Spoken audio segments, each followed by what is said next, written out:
ये कुछ कर पा रहा है। तभी एनी हीरो को बेहोश कर देती है और अपने मैजिक से एक बम बनाती है जो अपने टारगेट की स्ट्रेंथ के हिसाब से इंक्रीज होता है। पर हीरो की स्ट्रेंथ बहुत ज्यादा होती है, इसलिए वो बम भी लगातार एक्सपेंड होता जाता है। अगर इसी तरह वो एक्सपेंड होता गया और फट गया तो उसकी चपेट पर एनी भी आ जाएगी, इसलिए वो सबसे पहले बम को कट ऑफ करती है और टोटो को होश में लाके कहती है, ये बम किसी और ने तुम्हारे ऊपर डाल दिया है तो उसको कहीं दूर फेंक दो। और बम जाके बहुत ही दूर फट जाता है जिससे आधा माउंटेन तबाह हो जाता है। पर एनी को हीरो बिना किसी स्क्रैच आए प्रोटेक्ट कर लेता है। एनी बहाना मारती है कि एक मॉन्स्टर ने उसके ऊपर बम लगा दिया था और भाग गया था। रास्ते में उन्हें गोवा और सियाल टूटी फूटी हालत में मिलती हैं, क्योंकि एनी का बम उन्हीं के पास ब्लास्ट हुआ था। लेकिन गोवा और सियाल को लग रहा ये उनके ड्रग बनाते हुए गलती की वजह से हुआ है। दूसरे दिन वो सभी रेड गॉब्लिन को मारने आते हैं। हीरो और बाकी सब एक एक करके सभी रेड गॉब्लिन को बड़ी आसानी से मार देते हैं। एडवेंचर गिल्ड में वापस आने के बाद गिल्ड रिसेप्शनिस्ट उन्हें मॉन्स्टर हंट कंप्लीट करने के लिए बधाई देती है और एक खुशखबरी देती है कि वो ये सब करने के बाद रैंक प्रमोशन एग्जाम के लिए एलिजिबल हो चुके हैं। किसी को समझ में नहीं आता कि इसका मतलब क्या होता है, तो गोवा सभी को बताते हैं कि रैंक प्रमोशन एग्जाम से हम एक डी रैंक पार्टी में प्रमोट हो सकते हैं, बस बदले में हमें गिल्ड से मिले एक चैलेंज या एग्जाम को पास करना होगा। आगे गिल्ड रिसेप्शनिस्ट उन्हें बताते हैं कि उनका एग्जाम होगा एक डंजन को कॉन्कर करना एज अ टीममेट या टीम वर्क। ये सुनकर सभी लोग स्टन रह जाते हैं, क्योंकि वो सब अब तक एज अ टीम काम ही नहीं कर रहे थे। सभी लोग इंडिविजुअल तरीके से अपने एनिमी को जो मारते थे।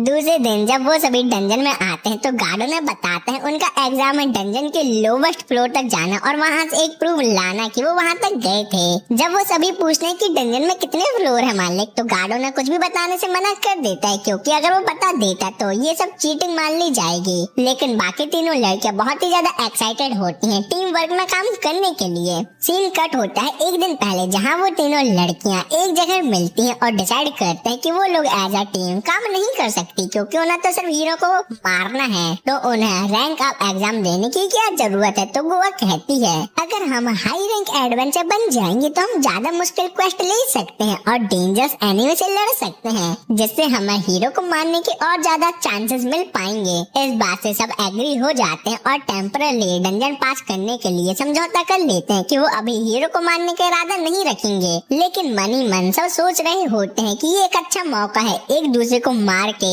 अपने लिए आराम से हीरो को मारने का, हर दिन एक नया चांस पाने का। पर वो अपने फेस पर ये सब नहीं दिखाती और एज अ टीममेट काम करने के लिए मान जाती हैं। जब वो लोग डंजन के अंदर आते हैं तो उन्हें सबसे पहला ट्रायल मिलता है एक चैम्बर को ओपन करना, जिसके लिए माना और स्ट्रेंथ दोनों देनी होगी। ये एक टीम वर्क का सिंबल होता है जिसमें मेज और हीरो साथ में काम करते हैं। सबसे पहले सियल जाती है और अपना माना चैम्बर को दे देती है। उसके बाद हीरो अपना हाथ चैम्बर में डाल देता है और अपनी स्ट्रेंथ दे देता है। लेकिन जैसे ही वो लोग चैम्बर का डोर ओपन करके अंदर जाते हैं, हीरो बड़ा हैरान होता है, क्योंकि उसे लगता है कि चैम्बर ने उसका बहुत सारा स्टेमिना चूस लिया है। लेकिन पीछे सियल कहती है कि उसने चैम्बर में ऐसा मैजिक डाल दिया था जिससे वो हीरो की आधे से ज्यादा स्ट्रेंथ या स्टेमिना एब्जॉर्ब कर ले। लेकिन जब सियल सोचती है कि वो हीरो का स्टेमिना खत्म करने के बाद उसे बहुत ही आसानी से मार सकती है, तब बीच में एनी आ जाती है और हीरो को हीलिंग स्पेल से हील करके उसका स्टेमिना रिकवर कर देती है। और ये सब करने से सियल का पूरा प्लान चौपट हो जाता है। तो गोवा सियल के पास आती है और कहती है आज के दिन नॉर्मल टैक्टिक काम नहीं आएंगे, इसलिए हमें कुछ अलग तरीके सोचना होगा हीरो को मारने के। आगे चल के वो लोग फायर चैम्बर पर पहुंचते हैं, जहां एनी सोचते है कि वो अपने बम का यहाँ यूज करके सबको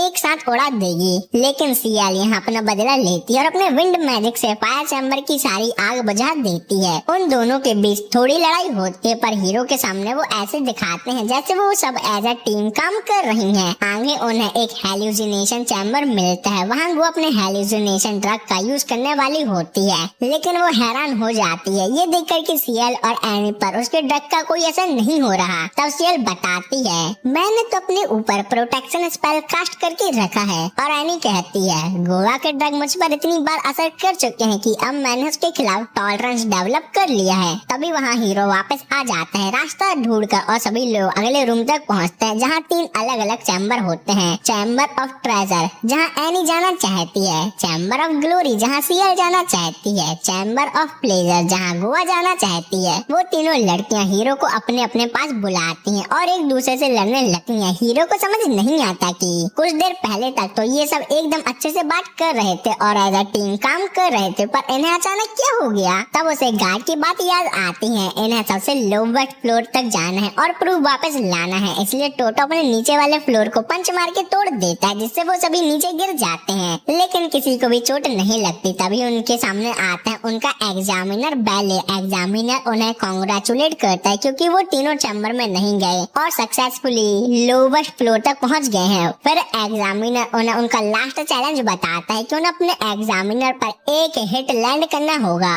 और वही उनका प्रूफ होगा कि वो लोवेस्ट फ्लोर तक आए थे। एग्जामिनर जब उन तीनों आइटम लड़कियों को देखता है तो वो बहुत ज्यादा एक्साइटेड हो जाता है। ये देखकर लड़कियों से लड़ने के लिए रेडी हो जाती हैं, लेकिन बीच में हीरो यानी टोटो आ जाता और कहता है अब तक मैंने इस रैंक प्रमोशन एग्जाम में कुछ भी नहीं किया, तो एग्जामिनर से फाइट करने का मौका मुझे ही मिलेगा। एग्जामिनर सोचता है ये टोटो तो अपने आप को बहुत बड़ा हीरो समझता है। फिर दोनों की फाइट स्टार्ट होती है। एग्जामिनर बुढ़ा होने के बावजूद बहुत ही ज्यादा फास्ट होता है और उसके अटैक भी काफी पावरफुल होते हैं, लेकिन अपना हीरो भी कोई कम नहीं है। टोटो एग्जामिनर के हर अटैक को ब्लॉक कर लेता है, पर एग्जामिनर भी टोटो के सभी अटैक को आसानी से डॉज कर लेता है। ये देखकर सीएल, एनी और गोवा बीच में आते हैं और कहती हैं हम तुम्हारी हेल्प करने आए हैं टोटो, और वे तीनों उसे मैजिक बफ देने लगती हैं, लेकिन ये तीनों लड़कियां काफी शातिर होती हैं, तो वो मैजिक बफ टोटो को नहीं बल्कि एग्जामिनर को दे देती हैं, जिससे टोटो मर जाए। पर टोटो मासूम को लगता है कि गर्ल्स ने उसे ही बफ दिया है, तो वो फुल कॉन्फिडेंस से अपना वन पंच मैन स्टाइल अटैक यूज करता है और एग्जामिनर को एक ही पंच में हरा देता है। इस तरह से वो लास्ट में टेस्ट जीत कर पास हो जाते हैं। डंजन के बाहर गार्ड उन्हें रैंक प्रमोशन के लिए कांग्रेचुलेट करता है और उन्हें उनका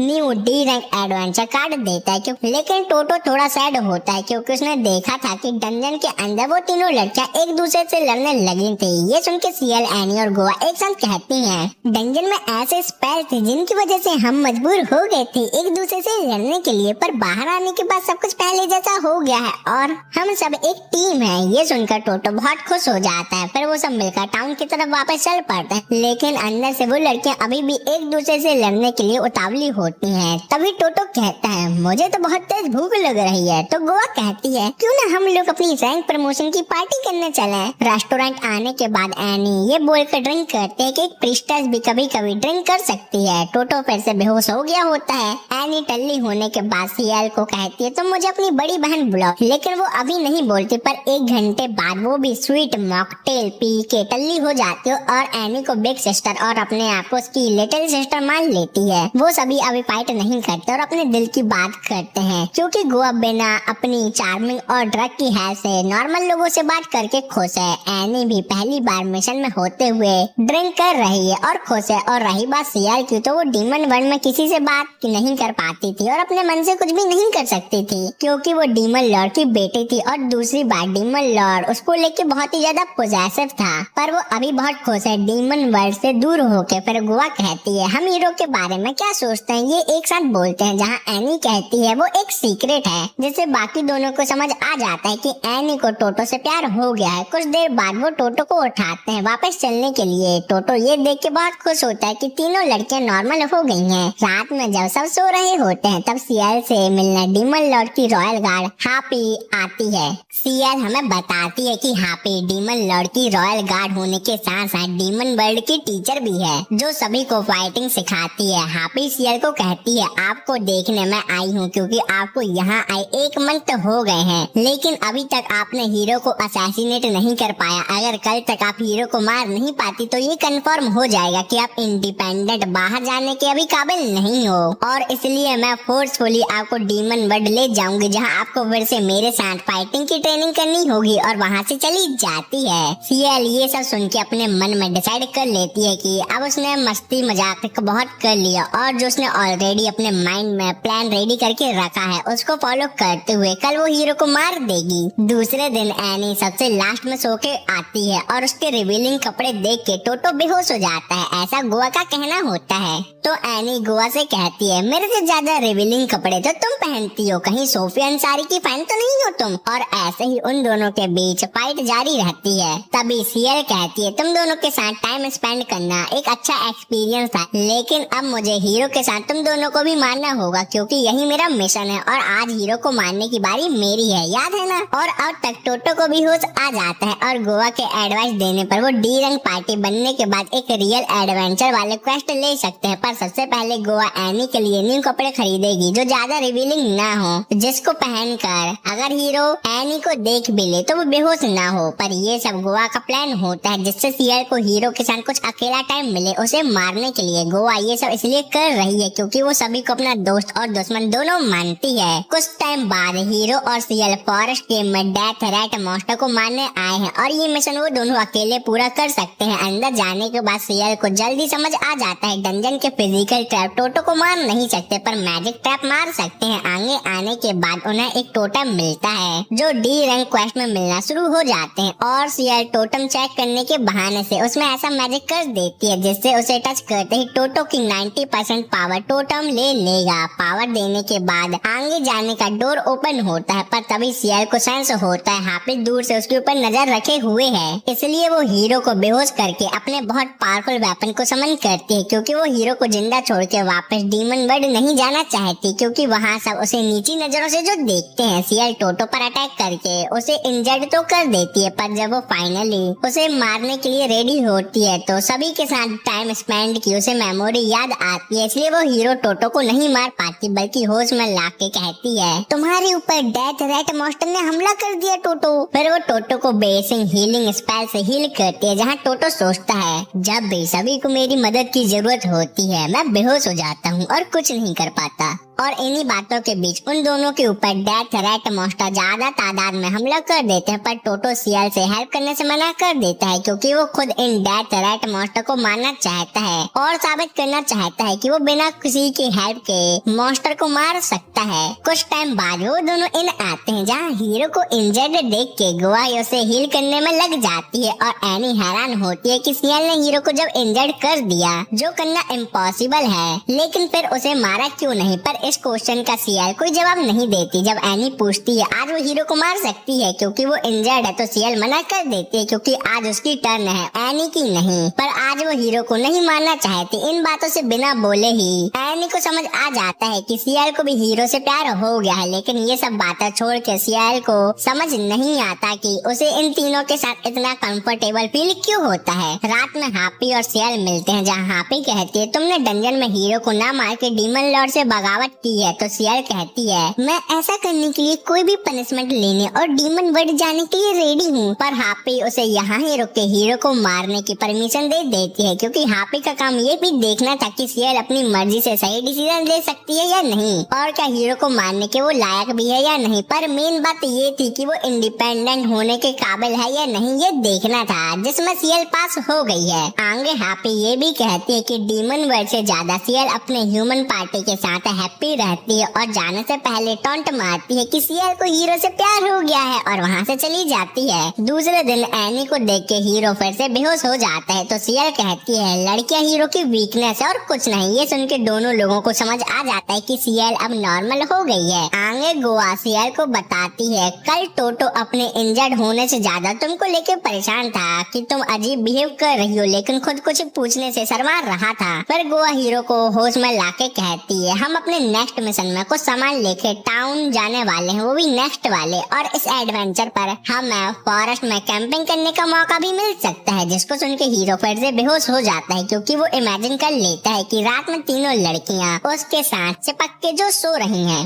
नेक्स्ट डे वो सभी अपने न्यू एडवेंचर में जाने के लिए रेडी होते हैं। गोवा ने जिस भी चीज की नीड उन्हें अपने ट्रैवल पर होने वाली है वो उसने एनी के साथ मिलके कल ही ले ली है जो बहुत हैवी है पर हीरो उसे आसानी से कैरी कर सकता है। उन लोगों को नेक्स्ट टाउन में एक मर्चेंट के कुछ इम्पोर्टेंट गुड को ट्रेवल करना है जो बहुत हैवी वेट माल है, पर हीरो तो आसानी से उसे कैरी कर सकता है और हैवी वेट होने की वजह से इस क्वेस्ट को कोई ले नहीं रहा था। पर इसी वजह से हमें इस मिशन के बहुत अच्छे पैसे मिलने वाले हैं। आगे आके सीएल हीरो को बेहोश होने से मना करती है, क्योंकि जब वो बेहोश हो जाता है तो सीएल को अपने मैजिक से हीरो को कैरी करना पड़ता है। पर अब जब हीरो के साथ और वेट ऐड हो गया है तो बेहोश होने के बाद हीरो को कैरी करने में सीएल को और ज्यादा माना का यूज करना होगा। पर इतना बेहोश होने से मना करने के बाद सीएल अपनी ही गलती से हीरो को बेहोश कर देती है, जिस वजह से उसे ही हीरो को कैरी करना पड़ता है। और जब एनी उसका इस बात के लिए मजाक बनाती है तो सीएल गुस्सा हो जाती है। गोवा आगे बताती है अगर वो जल्दी चले तो 3 दिन में नेक्स्ट टाउन में पहुंच जाएंगे, लेकिन थोड़ा रुक रुक के चले तो 4 दिन लग सकते हैं। नेक्स्ट 2 दिन बाद एनी को सुट्टा पीने का मन कर रहा था, पर जब हीरो होश में है तो वो ऐसा नहीं कर सकती, इसलिए वो हीरो को बेहोश कर देती है, जिस वजह से उन्हें फिर से नेक्स्ट टाउन जाने में देरी हो जाती है। पर इस सब का ब्लेम हीरो अपने ऊपर लेता है कि वो बार बार बेहोश हो रहा है, कितना मासूम है। रात में वो सभी मार्शमैलो खा के एंजॉय करते हैं, जहाँ गोवा सोचती है उन्हें रुक रुक के जाने में लेट तो हो रहा है, पर इस तरह का बदले में एक्सपीरियंस भी तो मिल रहा है जो बहुत मजेदार है। देर रात होने के बाद गोवा को छोड़ सब सो जाते हैं। तब एक बैंडेड गोवा के पास आकर कहता है तुम अपना हैवी वेट माल मुझे दे दो, नहीं तो मैं तुम सबको गंदे लोगों को बेच दूंगा।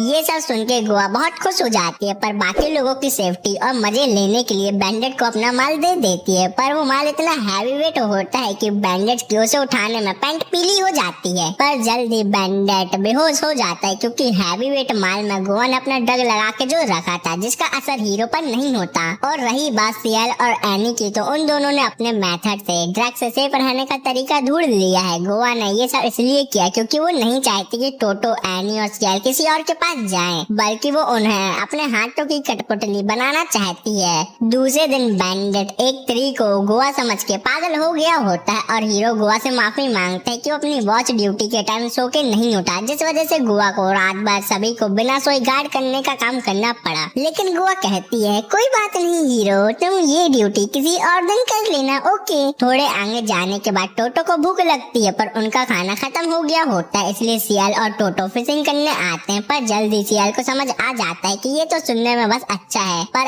एक्सपीरियंस करने के बाद फिशिंग बहुत ही ज्यादा बोरिंग लगती है। तो टोटो सीएल को खुश करने के लिए पानी में फिशिंग करने जाता है। तब सीएल टोटो को पानी में डुबा के मारने के लिए उसका वेट इंक्रीज कर देती है, पर तब भी टोटो बाहर आ जाता है। पर वो मॉन्स्टर फिश लेके आता है जिसे खाया नहीं जा सकता, पर वो मॉन्स्टर फिश उन दोनों को गंदा करके भाग जाती है। तो सीएल और टोटो सबसे पहले अपने आप को पानी से साफ करते हैं और बहुत सारी फिश कैच करते हैं। और सीएल ये सोच रही होती है यहाँ सभी उसके एनिमी है, लेकिन सफर के दौरान थोड़ा मस्ती मजाक करने में उसे कोई प्रॉब्लम नहीं है। फिर उसी रात वो कैच की हुई फिश को कुक करते हैं, जहाँ सीएल को याद आता है उसके डीमन लॉर्ड की बेटी और रॉयल फैमिली से होने की वजह से हमेशा उसे प्रॉपर मैनर में खाना खाने के बारे में बोला जाता था। पर आज जब वो अपनी मर्जी से फिश को खा रही है तो बहुत ही ज्यादा खुश है। दूसरे दिन तक वो सभी अपने डेस्टिनेशन पर पहुंच जाते हैं, जहां गोवा और टोटो माइल्ड एडवेंचर गिल्ड जमा करने जाते हैं, जहां उन्हें पता चलता है इस टाउन को डे फूरी से सभी सामान मिल जाते थे, पर बहुत दिन से इन लोगों का डे फूरी से कांटेक्ट नहीं हो पाया है। तब तक सीएल और एनी थोड़ा इंतजार करते हैं, जहां वो जल्दी से हीरो को मारने के बारे में बात कर रहे होते हैं। बातों बातों में एनी सीएल को गुस्सा दिला देती है, लेकिन कुछ टाइम बाद वो सभी कपड़े की शॉपिंग करने मिलते हैं, क्योंकि इस टाउन में लो प्राइस में अच्छे कपड़े मिलते हैं। एनी कहती है हीरो आप ही मुझे कोई कपड़े सजेस्ट कर दो जिस वजह से आप बेहोश नहीं होगे। तो हीरो एनी को बहुत अजीब से कपड़े सजेस्ट करता है जो एनी को बिल्कुल पसंद नहीं आते। तो बाकी तीनों एनी से कहते हैं तुम्हें कैसे कपड़े पसंद है, तो एनी असैसिन वाले कपड़े पहन के बोलती है ये वाले। फिर ऐसे ही सीएल उसे क्यूट बियर वाले कपड़े सजेस्ट करते हैं जो एनी को बिल्कुल पसंद नहीं आते। लेकिन सीएल के कहने पर तीनों लड़कियां क्यूट एनिमल ड्रेस पहनती हैं, पर इन कपड़ों में एडवेंचर पर जाना बहुत ही ज्यादा मुश्किल होगा। तो लास्ट में गोवा एनी को बहुत अच्छे से कपड़े सजेस्ट करती है जो सच में हीरो को भी पसंद आते हैं, पर एनी को इन कपड़ों में देख के भी हीरो बेहोश हो जाता है। तो सभी लास्ट में डिसाइड करते हैं एनी अपने प्रीस्टेस वाले कपड़े पहनेगी और हीरो को अपने आप को बेहोश होने से खुद को रोकना होगा। तो हीरो भी डिसाइड कर लेता है वो होश में रहने की पूरी कोशिश करेगा। पर ये सुनकर तीनों लड़कियां मन ही मन कहती हैं अगर हीरो हमेशा अपने होश में रहेगा तो हम लोग अपनी रियल पर्सनैलिटी में रिलैक्स कैसे कर पाएंगे।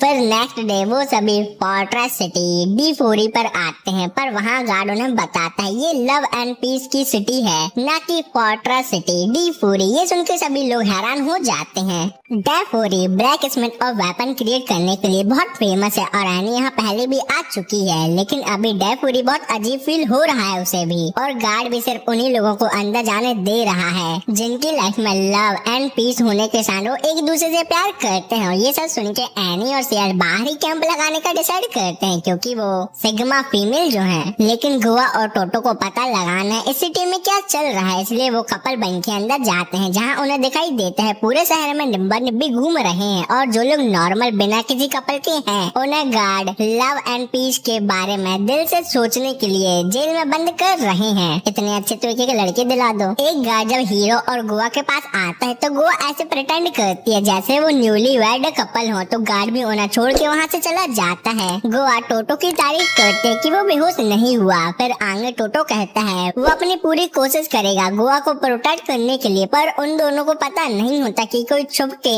उन पर नजर रखे हुए है। फिर वो दोनों एडवेंचर गिल्ड जाते हैं, जहाँ वहाँ भी उन्हें अजीब बिहेव करते हुए लोग ही